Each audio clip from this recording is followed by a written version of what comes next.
প্রিয় দেশবাসী, বাংলাদেশ মুক্তিযোদ্ধা পরিবারের পক্ষ থেকে দেশবাসীকে জানাই আন্তরিক শুভেচ্ছা। তার পাশাপাশি একটি কথা স্মরণ করে দিতে চাই, 1971 মানে বাংলাদেশ,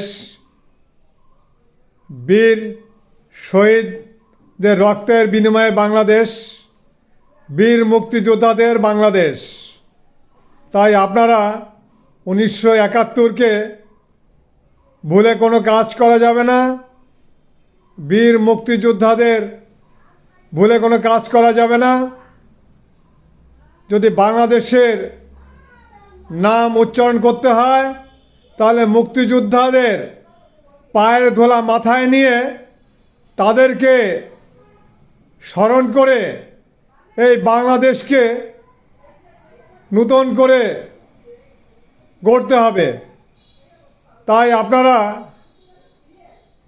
মুক্তিযোদ্ধাদেরকে পাশে নিয়ে আপনারা একটি সুন্দর একটি দেশ গড়ুন এবং 18 কোটি জনগণের পাশে থাকুন। আপনারা সকলে ভালো থাকুন। আল্লাহ হাফেজ।